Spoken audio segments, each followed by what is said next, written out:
மர்வான் இறந்தவுடனே அவருடைய மகன் அப்துல் மலிக் என்பவர் ஹிஜ்ரி 65 ஆட்சி பொறுப்புக்கு வருகிறார். அவர் வந்தவுடன் என்ன செய்கிறார் என்றால், மதீனாவையும் ஈராக்கையும், இதெல்லாம் மதீனாவும் ஈராக்கும் அப்துல்லா இப்னு சுபைர் கையில் இருக்கிறது. அப்ப நம்முடைய பொசிஷனை ஸ்ட்ராங் படுத்தணும் அப்படிங்கிறதுக்காக வேண்டி அவர் என்ன செய்கிறார்னு கேட்டா, மதீனாவை வெல்வதற்காக வேண்டி ஹுபைஷ் என்பவருடைய தலைமையில் ஒரு படையை அனுப்பி வைக்கிறார். அதே மாதிரி ஈராக்கை வெற்றி கொள்வதற்காக வேண்டி அப்துல்லா இப்னு ஜியாதுங்கிறவரை அனுப்பி வைக்கிறார். அப்துல்லா இப்னு ஜியாது தான் ஹுசைன் ரலியல்லாஹு அன்ஹுவை கொல்வதற்கு தலைமை தாங்கினவர்ங்கிறத பார்த்தோம். அதை இவர் முறியடிச்சிடுறார். யாரு? முக்தார் என்பவர் அப்துல்லா இப்னு ஜியாது என்பவரை முறியடித்து அவரை விரட்டி விட்டு அவர் தன்னுடைய ஆதிக்கத்தை அங்கே பதிய வைத்துக் கொள்கிறார். இந்த நேரத்தில் என்ன நடக்குதுன்னு கேட்டா, அப்துல்லா இப்னு சுபைர் பக்கம்தான் மக்களுடைய ஆதரவு அதிகமாக இருக்கிறது. ஏன்னா ரெண்டு பேரையும் கேரக்டர் ஒப்பிட்டு பார்த்தோம்னு சொன்னா, அப்துல்லா இப்னு சுபைர் அவர்களுக்கு கிட்ட கூட இவர் நிக்க மாட்டார். மார்க்கத்தில், வணக்க வழிபாட்டில், பாரம்பரியத்தில், இதுல எல்லாம் அப்துல்லா இப்னு சுபைர் அவர்கள் பல மடங்கு இந்த அப்துல் மலிக் இப்னு மர்வானை விட ஒரு உயர்ந்த நிலையில் இருக்கிறார். அப்ப இவர் என்ன பண்றார், அப்துல்லா இப்னு சுபைர் அவர்கள் மதீனாவுக்கு ஹஜ்ஜிக்கு மக்காவுக்கு ஹஜ்ஜிக்கு வருவாங்க இல்லையா, ஹஜ்ஜிக்கு வரக்கூடிய மக்களிடத்துல இவரை பத்தின விஷயங்களை எல்லாம் எடுத்து வைக்கிறார். யாரு? இந்த அப்துல் மலிக் மர்வான் என்பவர் ஒரு இஸ்லாமிய ஆட்சியாளர் இல்ல, அவருடைய ஆட்சி ஒரு ஒழுங்கின்மையாக இருக்கிறது, நிறைய அராஜகம் நடக்கிறது, இஸ்லாமிய பண்பாடுகளுக்கு விரோதமாக போகிறார் என்றெல்லாம் அவர் அந்த ஹஜ்ஜிக்கு வரக்கூடிய மக்கள் மத்தியில அதிலேயே உரை நிகழ்த்தி மக்களை ஈர்க்கிறார். இது நடந்து கொண்டே இருக்கிறது. அப்ப இது இவருடைய ஏரியா சிரியா, ஷாம். யாரு? அப்துல் மலிக் இப்னு மர்வானுடைய தலைநகரம் டமாஸ்கஸ், சிரியா. அப்ப சிரியாவுடைய மக்கள் கூட இதுல ஈர்க்கப்படுறாங்க. ஓ, நம்ம ஆட்சியாளர் நம்ம தப்பான ஆட்சியாளர்கள் இருக்கும் போல இருக்க, இவர் கொஞ்சம் பரவாயில்லையே என்கிற மாதிரியான ஒரு சிந்தனை அந்த இவருடைய ஆளுகையின் கீழே சிரியாவில் வாழ்கிற மக்களுக்கும் ஏற்படுகிறது. அப்ப இந்த ஆள் என்ன பண்றாருன்னா, இவர் மார்க்கத்தை எந்த அளவு கடைபிடிச்சிருக்காங்க பாருங்களேன். கடந்த கால வரலாறு பார்க்கும் பொழுது இப்ப நம்ம எவ்வளவோ தேவலைன்னு நினைக்கலாம். இந்த 20ஆம் நூற்றாண்டில் வாழ்கிற, நபி ஸல்லல்லாஹு அலைஹி வஸல்லத்துக்கு 14 நூற்றாண்டுக்கு பின்னாடி வாழ்கிற நாம இவங்களை எல்லாம் விட எவ்வளவோ பரவாயில்லைன்னு நினைக்கிற அளவுக்கு ரொம்ப மோசமான முறையில ஆட்சியை நடத்தி இருக்கிறாங்க. அதுதான் அந்த இஸ்லாம் அவ்வளவு வேகமாக பரவன இஸ்லாம் முட்டுக்கட்டையா போனது இவங்க மாதிரி ஆட்களுடைய செயல்பாடுகள்னாலதான். இவர் என்ன பண்றாருன்னு கேட்டா, அப்துல் மலிக் இப்னு மர்வான் அப்துல்லா இப்னு சுபைர் கையில மக்கா இருக்கிறது. யார் கையில மக்கா நிர்வாகம் இருக்கிறதோ அவங்க தான் ஹஜ்ஜில உரை நிகழ்த்த முடியும். ஹஜ்ஜில வரக்கூடிய மக்கள் அவங்க தான் சந்திக்க இயலும். அவர் தன்னுடைய பிரச்சாரத்தை பண்றார் என்ற உடனே இவர் என்ன பண்றாருன்னா, தன்னுடைய ஆள்கையின் கீழே உள்ளவர்கள் யாரும் ஹஜ்ஜி செல்ல போகக்கூடாதுன்னு தடை விதிக்கிறார். இஸ்லாமிய சாம்ராஜ்யத்தில் சைனாவுல தடை விதிக்கல, கம்யூனிஸ்ட் ரஷ்யாவுல உள்ள தடை விதிக்கலங்க. அதெல்லாம் விதிச்சா ஒரு காலத்துல. முதல் தடை விதிச்ச ஆட்களை யாரு? இஸ்லாத்தின் பெயரால் ஆட்சி நடத்தக்கூடியவர்கள் என்ன பண்றாங்க? அப்துல் மலிக் இப்னு மர்வான் ஹிஜ்ரி 65 ஆட்சிக்கு வந்தவர். அந்த 65வது ஆண்டை என்ன பண்றாருன்னு கேட்டா, யாரும் ஹஜ்ஜிக்கு போகக்கூடாது. 65வது அந்த 64வது ஆண்டு தானே ஹஜ்ஜி மாசம், கடைசி மாசம் தானே அந்த வரும். 65 பிறந்தோன்னு அவருக்கு தெரிஞ்சு போயிருச்சா, அந்த 65ஆம் ஆண்டுடைய கடைசியில் வருகிற ஹஜ்ஜிக்கு யாருமே போகக்கூடாது என்று தடை விதிக்கிறார். எகிப்திலிருந்து யாரும் போக முடியல, சிரியாவிலிருந்து யாரும் போக முடியல, அவர்களுக்கு அனுமதி கிடையாது. ஹஜ்ஜிக்குன்னு கிளம்புனாங்கன்னா அவங்க தடுக்கப்படுவாங்க என்கிற அளவுக்கு ஒரு சட்டத்தை இந்த அப்துல் மலிக் இப்னு மர்வான் பிறப்பிக்கிறார். அதோடு நிக்கல, அந்த ஹஜ்ஜிக்கு பதிலாக ஒரு ஆல்டர்னேட்டிவாக, ஒரு மாற்று பரிகாரமாக ஒரு ஏற்பாடையும் செய்கிறார். இன்னொரு ஹஜ்ஜை உண்டாக்குறார். அப்துல் மலிக் இப்னு மர்வான் இஸ்லாத்தினுடைய பெரிய சாம்ராஜ்யத்தை உண்டாக்குனாரு, நிறைய நாடுகளை எல்லாம் பிடித்தார் என்று இவரை சொல்லுவாங்க. நாடு பிடித்தது என்னமோ உண்மைதான். நாடு இவருடைய ஆட்சி காலத்தில் தான் இந்தியா வரைக்கும் முகமது இப்னு காசிம் என்பவரெல்லாம் படையெடுத்து வருகிறார். இந்த அப்துல் மலிக் இப்னு மர்வானுடைய ஆட்சியில தான் முகமது இப்னு காசிம் இங்க வரைக்கும் வர்றார், டெல்லி வரைக்கும் வந்துட்டு போயிருக்கிறார்.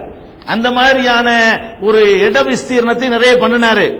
எல்லாமே நாடு பிடிக்கிறதுக்கு இருந்துச்சே தவிர மார்க்கத்துக்கு இருக்கல. அவருக்கே மார்க்கத்தின் மீது நம்முடைய சாம்ராஜ்யம் பெருசா இருக்கணும், நம்ம கீழே நிறைய நாடு இருக்கணும், நம்ம கப்பம் வாங்கிட்டு இருக்கணும், நம்ம வலிமையா இருக்கணும், நம்ம பேர கேட்டா எல்லாரும் பயப்படணும், என்ற நோக்கத்திற்குத்தான் இவர்கள் ஆட்சி பண்ணினார்கள் என்பதற்கு இவர் செஞ்ச ஒரு வேலை என்ன தெரியுமா? ஹஜ்ஜுக்கு தடை செய்துவிட்டு அவர் என்ன பார்க்கிறாரு, இப்ப மக்காவுக்கு போற தடுக்கணும்னு சொன்னா அதே மாதிரி நம்ம ஒண்ணு செய்யணும். மக்காவுக்கு போற மக்களை எல்லாம் இங்கிட்டு பார்க்க நம்ம இழுக்கணும். ஏன்னா மக்கா அப்துல்லா இப்னு சுபைர் கையில் இருக்கிறது, அதுக்கு போக விடக்கூடாதுங்கிறக்கா என்ன பண்றாருன்னு கேட்டா, பைத்துல் முகத்தஸ் அவர் கையில் இருக்கிறது சிரியாவுல. அப்ப சிரியா பாலஸ்தீன்லாம் சிரியாவுல சேரும். இப்பவும் சிரியா பக்கத்து பார்டரா தான் இருக்கிறது. அப்ப பைத்துல் முகத்தஸ் இருக்கு பாருங்க, அதெல்லாம் இவர் கண்ட்ரோல்ல வருது. அதுவும் சிறந்த பள்ளிவாசல் என்று அல்லாஹ்வே குர்ஆன்ல சொல்லக்கூடிய சுப்ஹானல்லதி அஸ்ரா பி அப்திஹி லைலம் மினல் மஸ்ஜிதில் ஹராமி இலல் மஸ்ஜிதில் அக்ஸா. மஸ்ஜிதுல் ஹராமில் இருந்து மஸ்ஜிதுல் அக்ஸாவுக்கு தான் ரசூலுல்லாஹ் அல்லாஹ் கூட்டிட்டு போறான். அப்ப அங்கிருந்து தான் விண்ணுலகத்துக்கு அல்லாஹ் அழைச்சிக்கிட்டு போறான். அது ஒரு மையமாக வைக்கிறான். அங்க நபிமார்களுக்கு ரசூல் ஸல்லல்லாஹு அலைஹி வஸல்லம் அவர்கள் ஒரு ஆன்மீக ரீதியான ஒரு தொழுகை எல்லாம் நடத்துகிறார்கள். இதெல்லாம் அதுக்குன்னு ஒரு முக்கியத்துவமான இடம் இருக்கிறது. 3 பள்ளிவாசலுக்கு தான் பிரயாணம் பண்ணி போகலாம். ரசூல் ஸல்லல்லாஹு அலைஹி வஸல்லம் சொல்கிறார்கள், லா துஷத்து ரிஹாலு இல்லா இலா ஸலாசத்தி மசாஜித். 3 பள்ளிவாசலுக்கு தவிர அதிக நன்மையை நாடி பயணிக்க கூடாது. ஒரு பள்ளிவாசலுக்கு போறோம்னு வைங்களேன், இங்க தொழுவதற்கு என்ன நன்மையோ இதுதான் டெல்லியில உள்ள பள்ளியில தொழுதாலும் கிடைக்கும், இதுதான் பக்தாதில் உள்ள பள்ளியில தொழுதாலும் கிடைக்கும், இதுதான் உங்களுடைய சொந்த ஊர்ல கிராமத்தில் உள்ள பள்ளியில தொழுதாலும் கிடைக்கும். அந்த பள்ளியை விட இந்த பள்ளிக்கு போனா நன்மை கூட என்று நீங்கள் பிரயாணம் பண்ணலாமான்னு கேட்டா பண்ணக்கூடாது. எல்லா பள்ளிகளும் இஸ்லாத்தில் சமமானவை. ஆனால் ஒரு கூடுதல் நன்மையை நாடி பிரயாணம் செய்வதாக இருந்தால் 3 பள்ளிக்கு போகலாம். ஒன்னு மஸ்ஜிதுல் ஹராம், தூரத்தில் இருக்கிற பள்ளியை விட்டுவிட்டு நம்ம மஹல்லா பள்ளியை விட்டுட்டு அதெல்லாம் தாண்டி இங்க போனா கூட நன்மை இருக்குது என்று பிரயாணம் பண்ணிய போகலாம் சொன்னா ஒன்னு காபாவுக்கு போகலாம். இன்னொன்று நபி ஸல்லல்லாஹு அலைஹி வஸல்லம் அவர்கள் தங்களுடைய திருக்கரத்தால் கட்டிய மஸ்ஜித் நபவி மதீனாவில் இருக்குது, அதுக்கு போகலாம். 3வதாக பைத்துல் முகத்தஸுக்கு போகலாம். இந்த பைத்துல் முகத்தஸுக்கு போவதற்கு அப்படி ஒரு முக்கியத்துவமான பள்ளி. ஆரம்பத்தில் இதுதான் கிப்லாவை வர இருக்கிறது. பைத்துல் முகத்தஸ் தான் என்ன செய்யுது, நபி ஸல்லல்லாஹு அலைஹி வஸல்லம் அவர்கள் மக்காவில் இருக்கும் பொழுது காபாவை நோக்கி தொழுதார்கள். மதீனாவுக்கு வந்த உடனே 17 மாச காலம் பைத்துல் முகத்தஸ் நோக்கி தான் தொழுதார்கள். அப்புறம் அல்லாஹ்ட்ட மறு உத்தரவு இப்படி திரும்பிக்கிட்டாங்க. அப்ப மக்காவில் இருக்கும்போது காபாவை நோக்கி தொழுகிறார்கள். மதீனாவுக்கு வந்த உடனே அங்கிருந்து தொழுகிற திசை எது, பைத்துல் முகத்தஸ். இதெல்லாம் அவர் எடுக்கிறார். அதாவது ஒரு மாற்று பரிகாரம் செய்யறங்கிறத கூட அவரா ஒரு பள்ளிவாசலை கட்டிட்டு செஞ்சாருன்னு வைங்களேன், ஈடுபடாது. அவர் என்ன செய்யறாருன்னா, எந்த பள்ளிக்கு இஸ்லாத்திலேயே சிறப்பு இருக்கிறதோ, எந்த பள்ளி ஒரு மரியாதைக்குரிய பள்ளி என்று சொல்லப்படுகிறதோ அது நம்ம கையில் இருக்கிறது, நம்ம கண்ட்ரோல்ல இருக்கு. 2 அவர் கையில் இருக்கிறது. மதீனா பள்ளியும் அவர் கையில் இருக்கிறது, மக்கா பள்ளியும் அவர் கையில் இருக்கிறது, பைத்துல் முகத்தஸ் பள்ளி நம்ம கையில் இருக்கிறது. நம்ம இதை வச்சு விளையாடுவோம் அப்படின்னு சொல்லி என்ன பண்றாருன்னு கேட்டா, இந்த பைத்துல் முகத்தஸ அவ்வளவு அது ஒரு பாறையின் மீது அமைந்திருக்கிறது. அந்த பாறையில இருக்கிற பைத்துல் முகத்தஸ் என்ன செய்யறாருன்னு கேட்டா, அதுக்கு பிரம்மாண்டமான ஒரு குப்பா, டூம். டூமுக்கு என்ன சொல்ற தமிழ்ல, குப்பாமாங்க டூமுங்கிறாங்கல்ல, இப்படி இருக்கும்லங்க டூமு, இல்ல இந்த வளைவா இருக்குமே கோபுரமா வச்சுக்கிறங்க டூமு இல்லைங்களா. அந்த இங்கிலீஷ் தான் வழக்கு, தமிழ் வழங்க மாட்டேங்குது. சரி, அதுல ஒரு டூமை எழுப்புகிறார். அந்த டூம்ல என்ன செய்யறார் தெரியுமா, அவ்வளவு வகையான நவரத்தினங்களும் வைரங்களும் வைடூரியங்களையும் அதுல கொண்டு என்ன செய்யறாரு, பதிக்கிறார். அதாவது அது ஒரு பெரிய காட்சி பொருள் ஆக்கி இதை பார்க்கறதுக்கு மக்கள்லாம் வரணும் அப்படிங்கிறதுக்காக வேண்டி. அது மாத்திரம் இல்லாம அதனுடைய தரை இருக்கு பாருங்க, அது வெள்ளை வெள்ளேன்னு இருக்கக்கூடிய வெண்பனி கல்னு சொல்லுவாங்கல்ல, அந்த சலவைக்கல். இந்த காலத்துல சலவைக்கல்ங்கிறது சும்மா சாதாரண மேட்டரா போச்சு, விளங்குதா. அந்த காலத்துல சலவைக்கல்ங்கிறது ஒரு அதிசயமானதா இருந்துச்சு. அது ரொம்ப அதை பாலிஷ் பண்ணி எடுக்கிறதுங்கிறது பெரிய வேலை. இன்னைக்கு செலவக்கல்லுங்கிற ஒரு நடுத்தரம் சாதாரண ஆள் கூட வீட்டில் செலவக்கல் போட்டுறாங்க. அந்த காலத்தில் செலவக்கல் என்பது ஒரு மண்ணு தர தான் எல்லாருமே இருக்கும். செலவக்கல் எல்லாம் கற்பனை பண்ண இயலாது. அப்படிப்பட்ட காலத்தில் இவர் சலவை கற்களாலே என்ன செய்யறாரு, அந்த காபத்துல்லா கூட மண் தரையா தான் இருக்கிறது அந்த காலத்தில். இவர் அப்துல்லா இப்னு சுபைர் காலத்தில் இவர் என்ன பண்றாரு, பைத்துல் முகத்தஸ் அந்த மாதிரி ஒரு அழகான முறையில் அவர் தரையை பாலிஷ் பண்றாரு. செவர்கள் பூரா அவ்வளவு வேலைப்பாடுகளையும் அலங்காரங்களையும் என்ன செய்யறாரு, அவர் உருவாக்குகிறார். எந்த அளவுக்கு உருவாக்குறார் என்று சொன்னால், அவருடைய அந்த காலத்தில் அப்துல் மலிக் மர்வானுடைய அந்த ஹிஜ்ரி 65 ஆண்டுல தானே ஆட்சிக்கு வர்றாரு. அந்த காலத்தில் அதுக்கு நிகரான ஒரு கட்டிடம் உலகத்தில் இல்லை. அந்த காலத்தில் அதுதான் ஃபர்ஸ்ட். இப்படி ஒரு வேலைப்பாடோட ஒரு கட்டிடம் எங்கேயாவது இருந்துச்சான்னு கேட்டா இல்லைன்னு சொல்ற அளவுக்கு அது அவ்வளவுக்கு டெக்கரேஷன் பண்றார். வண்ண வண்ண திரைகள் என்ன அது என்ன பாக்குற அப்படி எல்லாம் என்ன செய்கிறார். அதோட இல்லாம என்ன பண்றாரு தெரியுமா, மக்களை ஏமாற்றக்கூடிய பித்தலாட்டங்கள் கொஞ்சம் பண்றாரு. என்ன பித்தலாட்டம்? அதாவது சில ஓவியங்களை பைத்துல் முகத்தஸ் சுவர்கள் எழுதுறார். ஓவியம்னா உருவப்படங்கள் தடை இருக்குல்ல, அந்த ஓவியம் இல்ல, மறுமையில் உள்ள சமாச்சாரத்தை எல்லாம் ஓவியமா கொண்டு வந்துடுறாரு. எப்படி? அதாவது சொர்க்கத்திலிருந்து நரகத்திலிருந்து கடந்து போறதுக்கு ஒரு பாலம் இருக்குன்னு நம்ம நம்புறோம். அது சிராத்துல் முஸ்தகீம் பேர் தான் பொய்யே தவிர ஒரு பாலத்தை கடந்தான் போக வேண்டும். அந்த பாலம் இதுதான் படம் போடுறார். பாருங்கள், நரகத்தின் மீது கட்டப்பட்டிருக்கிற பாலம் இப்படித்தான், இவர் பார்த்துட்டு வந்த மாதிரி இப்படித்தான் இருக்கும். அழகான ஒரு வண்ணத்தில் தீட்டி அந்த பாலத்தை அப்படி எழுதி அதுல சொர்க்கம் போட்டு நரகம் போட்டு இதான் சொர்க்கத்துக்கு அந்த பாலமே இதாக இருக்கிறது அப்படின்னு ஒரு ஓவியத்தை இங்க வைக்கிறார்.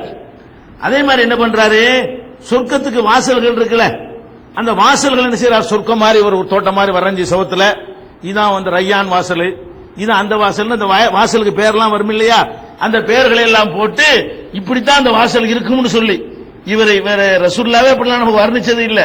இவர் என்ன செய்யறாரு, இவர் சொர்க்கத்துக்கு போயிட்டு வந்த மாதிரி அப்ப மக்களை வர வைக்கிற சொர்க்கத்தை வரைஞ்சு வச்சுக்கிறாங்களாம். சாத்தில் பாலத்தை எல்லாம் இருக்காமல. இப்படின்னா மக்கள் என்ன செய்வாங்க, பார்க்க வருவாங்கல்ல. மக்களை பார்க்க வைக்கிறதுக்காக வேண்டி என்ன பண்றாருன்னு கேட்டா இஸ்லாத்தை கேட்கிற அவ்வளவு வேலையும் செய்யறார். பொய்யின் மீது தன்னுடைய இதை நிலைநாட்ட பார்க்கிறார், அதை செய்கிறார்.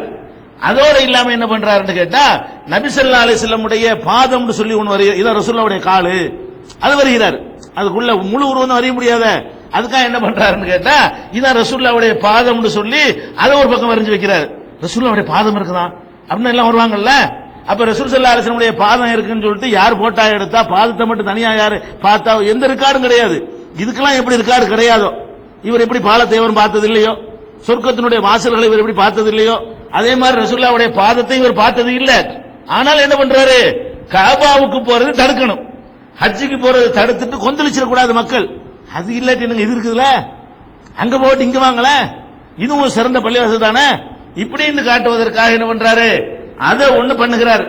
அதே மாதிரி நரகத்துல ஒரு ஓடை இருக்கிறது, அந்த ஓடை வயலு என்ற ஓடை, அது கேர்லெஸ்ஸாக கவனக்குறைவாக தொழுகிறாங்கல்ல அவங்களுக்கு உரியது என்றெல்லாம் சொல்லப்படுகிறது, குர்ஆன்ல இருக்கிறது. வயலுல் முஸல்லீன், அந்த வயலுங்கிற ஓடை இதுதான், அதை ஒரு படம் வரைகிறார். இதான் நரகத்தில் உள்ள ஓடை இப்படிதான் இருக்கு அப்படின்னு சொல்லி ஒரு உதாரணத்துக்கு இதெல்லாம். அதாவது அந்த பைத்துல் முகத்தஸ் உடைய சுவர்கள் பூரா பார்த்தீங்கன்னு சொன்னா மறுமையில உள்ள மேற்றுகளும் இவருக்கு தெரியாத மேற்றுகளும் பொய்யான மேற்றுகளும் மக்களை பக்தியின் பேரால ஈர்க்கக்கூடிய மேட்டர்களுமாக இவர் அதையெல்லாம் வர்ணிச்சு என்ன செய்யறாருன்னு கேட்டா அதை விளம்பரப்படுத்துகிறார். போய் பார்க்கணும், அப்படி ஒரு காட்சிங்க. என்ன அந்த அதுக்காக பார்க்க போவாங்களா இல்லையா, மின்னுவதும் வைரமும் வைடூரியமும் பல பலன் இருக்கிறது, இந்த கலரும் அந்த குழுமையும் அந்த குழுமையும் இதெல்லாம் இருக்குதுன்னு சொன்னா நம்ம கூட பார்க்க போவோமா இல்லையா. ஒரு கண்காட்சின்னு வைக்கிறாங்க, அதுல என்ன குப்பையா இருந்தாலும் அது கொஞ்சம் கண்ணுக்கு ஈர்க்கிற மாதிரி இருக்குன்னு பார்த்துட்டு நினைக்கிறோமா இல்லையா. அந்த மாதிரி என்ன செய்யணும், தாஜ்மஹால்னு வச்சாங்க. தாஜ்மஹாலுக்கு இஸ்லாத்துக்கு சம்பந்தமே இல்ல, தாஜ்மஹால் நசத் தாஜ்மஹால் மாதிரியே செஞ்சு வச்சிருக்காங்களாம் அப்படின்னு நம்ம என்ன செய்யறோம், அது எப்படித்தான் இருக்குன்னு பார்த்துட்டு வருவோமே அப்படின்னு போறோமா இல்லையா. அந்த மாதிரியான மனிதனுடைய பலவீனத்தை பயன்படுத்தி கொண்டு என்ன செய்யறாரு, இந்த வேலையை செய்யறார். இதோட என்ன பண்றாரு, இப்படி செஞ்சாலும் பரவாயில்லை, இதோட அங்கே தவாப் செய்ய வைக்கிறார் மக்களை. உத்தரவு போட்டு இல்ல, அப்படி நாளைக்கு இருக்கிற ஏஜென்ட்களை ஏற்படுத்தி விட்டு இதையும் தவாப் செய்யலாம். தவாப்புங்கிறது அல்லாஹ் குர்ஆன்ல என்ன சொல்றான், வல்லிய தவாஃபு பில் பைத்தில் அதீக், அந்த பழமையான காபாவை தான் அவங்க தவாப் செய்ய வேண்டும் என்று அல்லாஹ் சொல்கிறான். எந்த ஒரு ஆலயத்தையும் சுத்தி வரக்கூடாது, உள்ள போய் தான் வணங்கணுமே தவிர ஒரு ஆலயத்தை சுத்துறது வணக்கம் என்று சொன்னால் அந்த ஒரு ஆலயம் மட்டும்தான். எந்த பள்ளி வாசலையும் ரவுண்ட் அடிக்கிறதுனாலயோ தர்காவை ரவுண்ட் அடிக்கிறதுனாலயோ வேற எந்த ஒரு கொடிமரத்தையோ எதையோ சுத்தி வர்றதுனாலே வணக்கமாகாது, பாவமாத்தான் ஆகும். நம்ம சுத்தி வருவதற்கு அனுமதிக்கப்பட்டது என்னதான், ஒரே ஒரு ஆலயம் பைத்துல் அதீக், பழமையான முதல் ஆலயத்தை தான் நீங்கள் தவாப் செய்ய வேண்டும் என்று அல்லாஹ் என்ன செய்யறான், குர்ஆன்ல கட்டளை இடுகிறான். அப்ப அந்த இப்ராஹிம் நபி கூட அல்லாஹ் என்ன கட்டளையிடுறான், அன்தஹிரா பைத்திய லிதாயிபீன வல் ஆகிபீன ஒரு ருக்கை சுஜூத், என்னுடைய இந்த இல்லத்தை தவாப் செய்பவர்களுக்காகவும் ருக்கு செய்பவர்களுக்காகவும் சஜிதா செய்பவர்களுக்காகவும் நீங்க ரெண்டு பேரும் தூய்மைப்படுத்துங்கள். யாருக்கு, இப்ராஹிம் நபிக்கும் இஸ்மாயில் நபிக்கும் அல்லாஹ் என்ன செய்யறான், கட்டளை எடுக்கிறான், அந்த ஹிரா பைத்தி, என்னுடைய இல்லத்தை நீங்கள் தூய்மையாக்குங்கள். யாருக்கு? லி தாயிஃபீன, தவாப் செய்யக்கூடியவர்களுக்காக. தவாப் எல்லாம் எதுக்கு தான்? மஸ்ஜிதுல் ஹராமுக்கும் கஅபாவுக்கும் மட்டும். மஸ்ஜிதுல் ஹராமுக்கு கூட கிடையாது. அந்த ஹராமை சுற்றி கஅபாங்கிற அந்த ஒரு கட்டடத்தை தான் நீங்கள் தவாப் செய்ய முடியுமே தவிர வேறு எதையும் தவாப் செய்ய முடியாது. இவன் என்ன பண்றான்? இந்த அப்துல் மலிக் நம்ம மர்வான்ங்கிறது இவன்லாம் வர்றது காரணம் என்னன்னு கேட்டா அவர்களுடைய செயல் நமக்கு அப்படி சொல்ல வைக்கிறது. இவங்க இப்படி எல்லாம் இந்த காலத்துல ஒருத்தம் கூட செய்ய மாட்டான். இந்த காலத்தில் வாழ்கிற ஒரு முஸ்லீம் கூட, பெயர் தாங்கி முஸ்லீம் கூட அதுக்கு ஹஜ்ஜுக்கு போவாதுன்னு தடுத்துவிட்டு போட்டி காபாவை வேணா உண்டாக்குவானா? ஒரு சாதாரண ஒருத்தன் செய்வானா? அப்படிப்பட்ட காரியங்களை எல்லாம் இவர்கள் பண்ணும் பொழுது அதுக்கு ஏற்ற மாதிரியான சில வார்த்தைகள் சொல்ல வேண்டி வருகிறது. அப்ப என்ன பண்றாரு? இதோட பண்ணிவிட்டு அங்க எல்லாம் தவாப் செய்ய ஆரம்பிக்கிறாங்க. இவன் ஆர்டர் பண்ணல, 4 கிறுக்கு செஞ்சா எல்லாம் சுத்த ஆரம்பிச்சிருவான்ல, அதுக்குள்ள ஏற்பாடு பண்றாரு. அதை பார்த்துட்டு எல்லாம் எந்த காலத்தில் நடக்குது? எல்லாம் 65 என்ன காலம் நினைச்சுக்கிறேன். 65 என்ன? சஹாபாக்கள்ல கொஞ்சம் பேர் வாழக்கூடிய காலம், தாபியீன்கள் வாழ்கிற காலம். எந்த காலத்தில் நம்ம இருக்கல? 3 சிறந்த காலம் அந்த காலத்தில் நடக்குதெல்லாம். சிறந்த காலம் என்று சொல்கிறோமே, அந்த 3 காலத்தில் சஹாபாக்கள், இப்னு உமர் மாதிரியான சஹாபாக்கள் எல்லாம், ரசூலுல்லாஹ் காலத்தில் இளைஞர்களாக இருந்த சஹாபாக்கள் எல்லாம் இந்த 65 வாழ்ந்து கொண்டிருக்கிறார்கள். அப்ப 65 வாழ்ந்து அந்த சஹாபாக்கள் சில பேர் இருக்கிற அந்த காலத்தில், தாபியீன்கள் வாழ்கிற காலத்தில் இந்த கூத்து நடக்கிறது. மக்கள் எல்லாம் என்ன செய்யறாங்க? சுத்தி வர ஆரம்பிக்கிறாங்க. சுத்தி வர்றது மட்டுமில்ல, அதே மாதிரி பெருநாள் அன்னைக்கு அந்த டேட்ல, அதான் முக்கியம். அது வேற ஒரு டேட்ல சுத்திட்டு போனா கூட போட்டி நினைக்க வேண்டியது இல்ல. இது ஏதோ கிறுக்கத்தனமா பண்றாங்கன்னு விட்டுறலாம். சேம் அதே டேட்ல ஹஜ்ஜுக்குரிய காலம் இருக்கு பாருங்க, அதே காலகட்டத்தில் சுத்துகிறார்கள். சுத்தி முடிச்சிட்டு அங்க எப்படி தவாபுக்கு அப்புறம் அந்த குர்பானி கொடுப்பார்களோ அதே மாதிரி என்ன செய்யறாங்க? நகருடைய நாள்ல 10வது நாள்ல அறுத்து பலியிடுதலும் அங்கே நடக்கிறது. அதற்கான ஏற்பாடுகள் தனியா பண்ணி வைக்கப்பட்டு இங்கே நீங்க அறுத்து பலியிடலாம். இஹ்ராம் அணிந்து விட்டு இஹ்ராமில் இருந்து நம்ம விடுபடுறோம்ல, அதுக்கு அடையாளமா என்ன பண்ணணும்? முடிய கொஞ்சம் வெட்டிக்கிறன்னு, இல்லன்னா மலித்துக் கொள்ள வேண்டும் இருக்கிறது. ஒரு அடையாளத்துக்காக வேண்டி நம்ம இஹ்ராம் நாங்க இல்ல அப்படின்னு காட்டுவதற்காக வேண்டி ஒரு கத்திரி எடுத்து கொஞ்சம் வெட்டி விட்டுறலாம். நாங்க இஹ்ராம் முடிச்சுக்கிட்டோம், இனிமேல் இந்த கட்டுப்பாடு கிடையாது. இஹ்ராம் தான் ஹஜ்ஜுக்கு சொல்லி ஒரு முடிவெடுக்கிற நியத்து பண்றோம்ல, அதான் இஹ்ராம். இஹ்ராம் பண்ணிட்டோம்னா நிறைய விஷயங்கள் நமக்கு தடை செய்யப்பட்டுரும். இஹ்ராம் நேரத்தில் புல் புண்களை புடுங்க கூடாது, இஹ்ராம் நேரத்தில் வேட்டையாடக்கூடாது, இதுக்கு இஹ்ராம் நேரத்தில் குடும்ப வாழ்க்கையில ஈடுபடக்கூடாது என்றெல்லாம் சில கண்டிஷன் இருக்கு பாருங்க. அந்த கண்டிஷன்லாம் இஹ்ராம்ல இருந்து விடுபட்டால் முடிஞ்சிடும். ஆடைய கலட்டுறதுக்கு பேர் இஹ்ராம் அல்ல. இஹ்ராம்ல இருந்து விடுபடுவது, இஹ்ராமுக்கு உள்ள நுழையிறது நியத்தை கொண்டு நுழைய முடியும். இஹ்ராம்ல இருந்து வெளியே வருவது முடியை மலிப்பதன் மூலமோ, தலைமுடியை மலிப்பதன் மூலமோ, கொஞ்சம் வெட்டி கொள்வதன் மூலமோ இஹ்ராமில் இருந்து விடுபட முடியும். அதையும் பண்றாங்க. எங்க? இந்த ஆலயத்தில் பைத்துல் முகத்தில் சிறந்த ஆலயம், அது வேற விஷயம். அதை போய் தொழுதால் நன்மை இருக்கிறது, தவாப் செஞ்ச நன்மை இருக்கிறதா? அந்த இடத்துல அறுத்து பள்ளிட்டா நன்மை இருக்கிறதா? அந்த சுத்தி முடிச்ச உடனே நாங்க இதுல இருந்து விடுபடுறோம்னு சொல்வதற்காக வேண்டி அங்க செய்யற மாதிரி இங்க முடிய குறைத்துக் கொள்வது, மலித்துக் கொள்வது எல்லாம் எங்க நடக்கிறது? அந்த இதுல நடக்கிறது. எங்க? பைத்துல் முகத்தஸ்ல. இவ்வளவு என்ன பண்றாரு? இவர் தான் பண்றாரு. இன்னும் சொல்ல போனால் இப்போதான் லைட் எல்லாம் வச்சுட்டு இருக்கிறோம். அந்த காலத்துல ஆயில்ல எண்ணெயில் எரிகிற விளக்குகள் தான் இருந்தது. அப்ப அதுல ஒரு மனிதனுடைய அந்தஸ்தெல்லாம் விளக்குல தான் தெரியுமாங்க. அந்த காலத்துல எல்லாம் ஒருத்தன் பணக்காரங்கிறதுல தெரியும். இந்த காலத்துல எல்லாம் தெரியும். வாசல் 4 கார் இருந்தா பணக்காரர்கள் நினைச்சுக்கிருவோம், அதை வச்சு சொல்லிக்கிறோமா இல்லையா? அந்த காலத்துல ஒருத்தன் பணக்காரன் எப்படி தெரியும்னு கேட்டா விளக்க வச்சுதான் முடிவிடுவாங்க. விளக்கு எரிகிற விளக்கு எப்படி இருக்கு? அப்படி தங்கத்திலே அந்த விளக்குகள், வெள்ளியிலே விளக்குகள் அப்படி செஞ்சு தொங்க விட்டாண்டு வைங்க. அதுல என்னவாக அப்படியே பயங்கரமான காசு, பெரிய பார்ட்டி அப்படின்னு சொல்லுவாங்க. இந்த ஆள் என்ன பண்றாரு? பைத்துல் முகத்தஸ்ல தங்க விளக்குகளை தொங்க விடுகிறார். தங்க விளக்குகளை தொங்க விட்டு அதுக்கு தகுந்த பாதுகாப்பை தூக்கிட்டு போயிருவாங்கல்ல, அதுக்கு உள்ள செட்டப் எல்லாம் பண்ணி பாதுகாப்பு போட்டு தங்க விளக்குகள் எல்லாம் தங்கமாக்குகிறார். அப்ப இதெல்லாம் பார்க்கறது வரமாட்டாங்களா? அது மாத்திரம் இல்ல, மூட்டை மூட்டையாக கஸ்தூரியையும் அம்பரையும் குங்குமப்பூவையும் எரித்து புகை போடுவது. எரிச்சா நல்ல வாசம் வரும். இந்த அம்பர் இருக்கு பாருங்க, கஸ்தூர்லாம் இருக்கு, அது நறுமண புகைன்னு சொல்லுவாங்க இல்லையா? சாம்பிராணி போட்டா புகை வருது இல்லைங்க. சாம்பிராணிங்கிறது இந்த நறுமண பொருள்கள்லயே ரொம்ப தரம் குறைஞ்சது. நறுமண பொருள்கள்லயே அந்த சாம்பிராணியே பொதுவா மட்டும், அதுல இவங்க வேற சாம்பிராணின்னு மண்ணுகள்லாம் கலந்துலாம் செய்யறாங்க. அது ஒரு விஷயம். சாம்பிராணிங்கிறது ஒரு மரத்துடைய பால். அந்த மரத்துடைய பால் வெள்ளன்னு இருக்கும். அது வந்து உறைஞ்சு போனுச்சுன்னா அதை போட்டோம்னா நல்ல வாசம் வரும். இவங்க என்ன செய்யறாங்க, இந்த பாலோட மண்ணை கலந்து கெட்டியாக்கி ஒரு டியூட்டி பண்ணுவோம். அதுல 5% கூட சாம்பிராணி இருக்காது. 95% மண்ணு தான் இருக்கு. நெருப்பு கூட அணைச்சு போற சமயத்துல அது மண் இருக்கிற காரணத்தினால அந்த மாதிரி சாம்பிராணியே நம்ம பெரிய வசதி நினைச்சிட்டு இருக்கிறோம். ஆனா ஒரிஜினல் சாம்பிராணியே நறுமணத்தில் ரொம்ப மட்டமானது, ரொம்ப வசதி. அது கஸ்தூரி, அம்பர். கஸ்தூரிங்கிறது ஒரு மானில இருந்து கிடைக்கக்கூடியது. அம்பருங்கிறது திமிங்கலத்திலிருந்து கிடைக்கக்கூடிய ஒரு நறுமண பொருள். அப்ப ஒரு உயிரினத்திலிருந்து கிடைச்சா எவ்வளவு கிடைக்கும்? மரத்தில் உற்பத்தி பண்ற ஜாமான அந்த அதிகமா உற்பத்தி பண்ணலாம். அப்ப ரொம்ப ரேரா கிடைக்கக்கூடியது. இத மூட்டை மூட்டையா வந்து பண்ண என்ன அர்த்தம்? அதாவது கிடைக்கிறத 100 கிராம் வச்சிருந்தாலும் ஒருத்தர் பணக்காரன் சொல்லி போடலாங்க.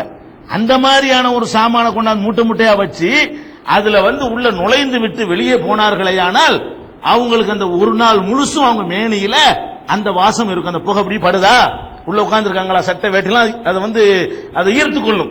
அதை ஈர்த்து கொள்ற காரணத்தினால வெளியே வந்தாலும் என்ன செய்யும், அப்படியே அவர் மோந்து கொண்டு வைப்பாங்க எல்லாரும். இதெல்லாம் இப்படி எல்லாம் பண்ணி அவ்வளவுக்கு அநியாயம் பண்றார். அதே மாதிரி அதனுடைய நீள அகலத்தை அதிகப்படுத்துகிறார். அதான் இன்னைக்கு அதனுடைய அகல நீளமாக இருக்கிறது. நீளம் எவ்வளவு? 765 முழம். 765 முழம் நீளமும். நீளம்னா இது, நீளம்னா இது, அகலம்னா இது. அப்ப காபா பக்கம் தொழுவுற திசை இருக்கு பாருங்க, அந்த தொழுவுற திசை அகலம் எவ்வளவு இருக்குன்னு கேட்டா 460 முழம் இருக்கிறது. இது வந்து 460 முழம். 460ன்னா ஏறக்குறைய 700 அடி கிட்ட வருமா? ஏறக்குறைய 700 அடி வரும். 700 அடி அகலமும் 765னா எவ்வளவு வரும்? அது ஒரு 1200 கிட்ட வரும். 1200 அடி நீளமும் கொண்ட பிரம்மாண்டமான முறையில் சின்ன கட்டடத்தில் எவ்வளவு பண்ணல. இதனுடைய அகலம் இப்ப நம்ம எவ்வளவு இருக்கு? எவ்வளவு இருக்கு? 20 இருக்குமா அகலம்? அகலம் 40 இருக்கு, 25 இருக்கு. அப்ப 25 எவ்வளவு இருக்குன்னு பாருங்களேன். 25 அடி தான். அப்ப 750 பாத்துக்கிறீங்களேன். அதனுடைய அகலம் எவ்வளவுன்னா 750 எவ்வளவு ஆச்சு? 10 மடங்கு தான் கூட எவ்வளவு? 250 தான் வருது. 30 மடங்கு. இது மாதிரி 30 பில்டிங் வைங்களேன். இது மாதிரி 30 பில்டிங் ஆகணும். அவ்வளவு பெருமாண்டமாக என்ன செய்யறாரு, அந்த பைத்துல் முகத்தஸ வந்து பண்ணி ஹஜ்ஜிக்கு போறதை தடுக்கிறார். கூட்டம் கூட்டமாக மக்கள் என்ன செய்யறாங்க, தடையும் போட்டுறாருல. எகிப்துல உள்ளவங்க, சிரியாவுல உள்ளவங்க, சில பேர் கேள்விப்பட்டு ஏற்கனவே ஹஜ்ஜி செஞ்சவங்க இருப்பாங்க. அதுக்கு ஒரு கதை போயிட்டு வந்துருவோமே, அப்படி ஒரு கூட்டம் இருக்கும்ல. அங்கிட்டு பார்க்க அவர் அப்துல்லா இப்னு ஜுபைர் பகுதியில இருந்தெல்லாம் கூட ஆட்களை பார்த்துட்டு வர்றதுக்காக வேண்டிய ஒரு காட்சி பொருள் மாதிரி ஆக்கி இந்த மாதிரியான ஒரு கூத்தெல்லாம் யார் பண்றாரு? அப்துல் மலிக் இப்னு மர்வான் பண்றாரு. மர்வானுடைய மகன். இந்த மர்வான்ங்கிறவரு யாருன்னு முதல்ல விளக்கிட்டோம். மர்வானுடைய மகன் அப்துல் மலிக் வந்து இது பண்றாரு.